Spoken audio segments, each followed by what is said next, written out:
Sa pumili na now this card, ito ang inyong reading. Tingnan natin kung anong gusto ipagawa ng Panginoon para sa inyo. Na-feel ko na nalulungkot ka at naiiyak din kasi may possible na mangyari sa kakilala mo. I feel like it's kind of like a judgment day, yung nasa sense ko.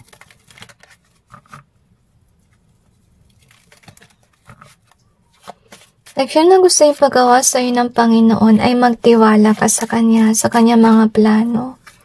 And I feel na pinakita sa iyo ng Panginoon yung sign about a certain person. Kasi I feel na malapit ka sa tao yun, pero itong tao na to ay masama. Okay, I feel na wala rin siyang utang na loob, honestly speaking, at sa sense ko yung galit na energy. I'm not quite sure guys, if nagagalit ka kay God, or nainis ka sa nakita mo. Maybe sa panaginip, or maybe sign ni God sa'yo vision. So anyway, i-clarify natin. I kinda like feel na yung reading mo is kinda like yung gusto sabihin sa'yo ng Panginoon. Okay, kasi I really feel na mabigat itong revelation na alam mo na possible na mangyari sa kakilala mo. Maybe you've been through, I don't know why, karma reading is what I sense.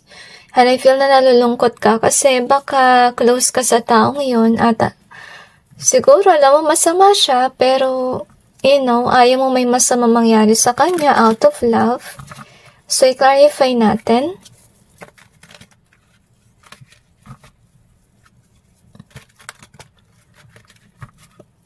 I feel na mabuti kang tao. At I really feel here, kung sino man ito, yung vibe niya may pagkahudas yung energy. Na anytime pwede kang i-betray niyan. Ahas siya, yun yung masasabi ko. Kahit na mahal mo siya, tignan nyo. Pwede siya may gawin sa inyo. So, sana makita mo rin yung perspective ng Panginoon kung bakit niya to paparusahan itong tao na to. And I feel na naiyak ka kasi masakit sa iyo eh. Siguro dahil ka-close mo, baka karelasyon mo, pwede rin. Okay? And let's see. So, gusto sabihin ng Panginoon na alam niya mahirap tanggapin, pero gusto niya rin sabihin na sana maunawaan mo kung bakit kailangan itong mangyari sa taong ito. Kaya kailangan yun mangyari. Kung ano man yung nakita mo sign. Yung nabanggit ko kanina na kahit na ang close nyo, binigay mo na lahat para sa kanya whatsoever. Ito kasi siya. Okay? Kahagatin kanyang patalikod. Kaya na-sense ko agad parang hudas na energy. Na anytime, he or she will betray you. And God also wants you to know na whatever vision that you have seen, it's fated to happen, whether you like it or not. At saka pinakita yun sa'yo ng Panginoon para may time ka na tanggapin kasi masakit para sa'yo.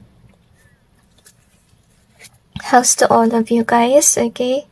So, anyway, itong tao na to, I feel na madidisgrasya siya, honestly speaking. And yun dahilan ng Panginoon, kaya siya pin-down. Kasi, siguro kinakurse ay yung mga tao. Kinakurse ay yung mga tao na may nararating sa buhay. Siguro itong tao na to, meron siyang inggit. Nasakit, okay? Or may mentality issue siya. At saka, I feel na nagsaselo siya sa mga tao na mayaman, mga tao na umaangat sa buhay, may strategy sa buhay. And with regards sa voice here, so I'm sensing na sinasabi rin ng Panginoon na actually pinipilit ng Diyos itong tao na to na mag-express. Okay? To actually may ipakita niya na siya ay ganito at ganyan yung ugali niya. May pagka-mentality, may pagkainis, and so on. Actually, sumakit yung throat ko nung hinawakan ko to. So, it just mean na meron siyang blockage with regards sa throat chakra kasi pinipilit siya ng Panginoon na mag-sleep tank para makita ng mga tao yung tunay niyang ugali. Kasi itong tao na to, deceitful. Okay, kahit close kayo, kahagatin ka niya, dahil ahas siya. Okay, yun siya eh. Okay, so as I told you, itong tao na to, mapagbalat kayo. Nagsaselo siya sa mga tao, nagagalit siya kapag nakita siya ng tao na swerte, masaya sa kanyang buhay. At itong tao na ito, may leksyon tumingin sa social media at naiinggit siya sa mga tao na busy lang mag-work. At hindi naman, I feel na masaya sa pagmamalaki kapag may na-achieve, pero I don't feel na parang intention nila yung mang-inggit. I feel na they're just posting things because they're happy. And this person, instead na masaya siya, nagagalit siya sa tao na masaya. Yun yung kanyang energy. So, you have to pray being here. So, maybe pinagdarasal mo sa Panginoon na sana huwag niya itong gawin. At, siguro pinagdarasal mo rin na baka meron pang opportunity na magbago itong tao na to. Pero gusto sabihin ng Panginoon na marami na siyang record na ganito yung kanyang ginagawa lagi. Na instead na matuwa siya sa tao, nagagalit siya, naiinggit. Okay? At hindi lang yun, yung iba sa kanila, kinurkurse sila yung taong yun, or may ginagawa silang kalokohan behind the scenes. Okay? So, I feel na naiyak ka talaga. Kasi itong tao na to, I feel like you do have a compassionate heart, I feel na siguro tayo sinabi mo sa Panginoon, nagagawa ka ng paraan para magbago siya, and so on. And ito yung gusto mong mangyari na baguhin siya, diba? Pero I feel here na yung gusto yung ipagawa sa'yo ng Panginoon na, let Him take control or take charge of everything. Okay? Kasi kung ayaw magbago ng tao, hindi mo siya mababago. You just need to let God do the trick. Okay? So anyway, we got to now this card. So babasahin ko to ng intuitively. Okay? So basically, ito yung mangyayari. Alam mo na kasi siguro pinakita sa'yo ng Panginoon yung vision, dream, whatever about this na mangyayari sa taong yun. And whether you like it or not, this may happen. I feel like soon. So napanaginipan mo yun or nakita para paghandaan mo yung sakit. Okay? And this message that you have here, message sa'yo ng Panginoon, bakit niya ito gagawin sa taong yun? So, anyway, let's see what else do we have here. So, we have the land in reverse. We also have the wise. So, maybe kaya kayo nandito kasi you could be wondering kung bakit. Okay, kung bakit niya kukunin agad yung taong ito, ba't ito nagkakasakit, whatsoever, kasi may why. So, kaya, binigay ni God yung dahilan niya kung bakit mangyari yun sa taong ito, kasi deceitful. So, dapat mag-end. So, we have the 5 in reverse. So, kaya pala, gusto ni God ni ending na yung life niya, kasi hindi siya nagbabago with the 5 in reverse. Okay, and maybe you want to save this person, baka dasal ka ng dasal, nagkamakaawa ka sa Diyos, sinasabi mo na ipilitin mo siyang baguhin and so on, but yet I feel here na you have to respect God is what I sense, okay, na mangyari yun, kasi yun yung final judgment niya. Hindi naman tayo huhusga, di ba, kung kailan?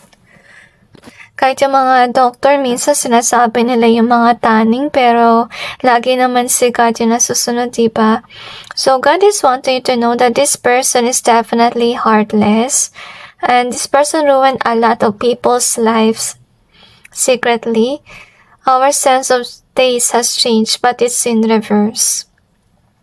Yun nga, hindi nga siya nagbago and feel in easier ways. So, I really sense na sinubukan naman ng Panginoon na without feeling easier way, nabigyan siya ng a sense of feeling ng mararamdaman ng mga tao na ginagawa niya ng masama. Pero, hindi siya nagbago eh. Ayaw niyang maramdaman.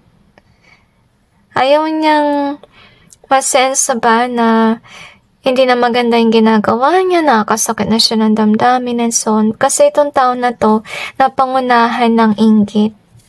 Okay? So, tingnan natin kung ano pa. If yun na gusto mong hindi ka na ipagawa sa'yo is, hayaan mo siya mag-decide.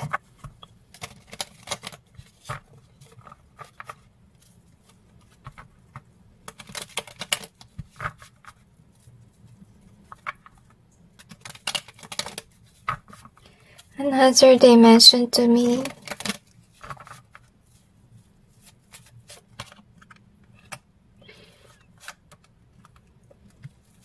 Okay. Iba sa inyo guys, if ever ka mag-anak nyo to, nag-cause siya ng maraming generational curse sa yung pamilya, kaya minamalas na yung trabaho, yung negosyo, kasi sa dala ng taong ito. So meaning na noon, marami na siya nagawang kasamaan. Okay, at naiyak ang Panginoon, kasi siguro nakita niya na hindi mo deserve yung mga kamalasan dahil sa kagagawa ng taong ito na yung karma niya napupunta rin sa pamilya. So, ito yung dapat mo rin malaman. Okay, itong tao na to, as I told you, wala na siyang ginawa kundi manood sa mga tao na umaangat at pagselosan niya. Okay? And I'm sensing na siguro ito yung tingin mo na wala naman siyang ginagawang masama. Okay? Pero sa mata ng Diyos, may ginawa siyang masama. I feel na bully rin itong tao na to be honest. And I'm sensing with this one in reverse. Kung sasabihin ng Panginoon na makakaluwang yung pamilya mo, yung mga taong biniktima niya, whatsoever, kapag nawala itong taong to. Or napin down siya ng langit. Kasi, yun nga, mawala ng deceitful na tao, mawala yung mga kamalasan sa buhay, maybe sa yung pamilya, or pwede rin sa kanya mga binibiktima. Kasi naawa na yung Panginoon din sa mga binibiktima niya. Naawa din siya sa yung pamilya na nagkakaroon ng generational curse with regards sa money. I feel yung anger energy dito. I feel na galit na talaga sa kanya yung Panginoon. Okay, kaya ito na yung parating. Actually, may awa yung Panginoon. Binigyan kanya ng panaginip para matanggap mo earlier on kung anong mangyayari. Kasi, I really feel here na siguro napakasama na niya to the point na naapektuhan na yung pamilya. To the point na marami na siyang nabiktima. Okay? So, sana maintindihan mo rin yung Panginoon kung ba't niya to pinipin down. Honestly, at ipasa Diyos mo na lang. Yun yung gusto niyang ipagawa sa'yo. Ipasa Diyos mo. Huwag mong pagpipilitan yung outcome na hindi naman. At saka, let me remind you kung oras sa talaga. Okay? It's really up to God kung bibigyan niya ng second chance. I just hope, kung sakali man may mangyari sa kanya, I just hope makaranas na siya ng near-death experience. To be honest with you, sa mga napapanood ko, yung mga nag-end up sa hindi magandang side, nagbabagong buhay sila. So, sana ganun na lang gawin ng Panginoon kung may awa man siya, okay? Pero, it's up to Him. Paano yung gusto niyang desisyon. So, hugs to you guys, okay? Paghandaan nyo na lang. At saka manalig kayo sa Diyos. Sana hindi ito mag-push ng hate kay God about this. Huwag kayo mag-hate kay God. Sana maunawaan mo siya sa kanyang desisyon. And anyway, that's it guys with regards to your reading. I just hope this may give you some insight and awareness about your person. And God bless all of you.